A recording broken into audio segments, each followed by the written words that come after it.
পটিয়া আমির ভান্ডার দরবার শরীফে 11 দিনব্যাপী গাউসে আজম মাহফিল প্রস্তুতি সভা অনুষ্ঠিত হয়েছে। ওরস উপলক্ষে 22 সেপ্টেম্বর থেকে 2 অক্টোবর পর্যন্ত 11 দিনব্যাপী আজিমুস শান যশনে সরকার গাউসুল আজম মাহফিল অনুষ্ঠিত হবে। প্রতিদিন বাদ মাগরিব থেকে মাহফিল শুরু হবে, রাত 12টার মধ্যে শেষ হবে।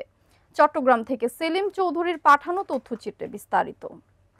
চট্টগ্রামের পটিয়া আমির ভান্ডার দরবার শরীফে গাউসিয়া আমির মঞ্জিলে আঞ্জুমানে আশেকানে পেয়ারু শাহ আমির ভান্ডারী কেন্দ্রীয় কার্যকরী পরিষদের উদ্যোগে গাউসে সমদানি মাহবুবে ইয়াসদানি মোজাদ্দেদে জমান হাজত রওয়া মুশকিল কোষা হজরত গাউসুল আজম আব্দুল কাদের জিলানি ওরস উপলক্ষে 22 সেপ্টেম্বর থেকে 2 অক্টোবর পর্যন্ত 11 দিনব্যাপী আজিমুস শান যশনে সরকার গাউসুল আজম মাহফিল অনুষ্ঠিত হবে। প্রতিদিন বাদ মাগরিব থেকে মাহফিল শুরু হবে, রাত 12টার মধ্যে শেষ হবে। উক্ত মাহফিল সফল করার 21 সেপ্টেম্বর রবিবার সন্ধ্যায় আলহাজ শাহ সুফি সৈয়দ পেয়ারু মোস্তফা শাহ আমিরির সভাপতিত্বে মোস্তাক আহমেদের পরিচালনায় এক প্রস্তুতি সভা অনুষ্ঠিত হয়। এতে বক্তব্য রাখেন শাহ সুফি সৈয়দ মাসুদুজ্জামান আমিরি, আল্লামা শাহ সুফি সৈয়দ নেওয়াজ উজ্জামান আমিরি, মুফতি শাহজাদা সৈয়দ দৌলত উজ্জামান আমিরি, মুফতি মোহাম্মদ বখতিয়ার হামিদ আল কাদেরি, পটিয়া প্রেস ক্লাবের সাধারণ সম্পাদক সেলিম চৌধুরী, মোহাম্মদ মকসুদ, মোহাম্মদ মাওলানা আমির উদ্দিন নয়ন, মোহাম্মদ ভোলা সওদাগর, মোহাম্মদ আবুল কালাম, মোহাম্মদ মনির, মোহাম্মদ ইউসুফ, মোহাম্মদ আব্দুল মান্নান, মোহাম্মদ ফরহাদ উদ্দিন,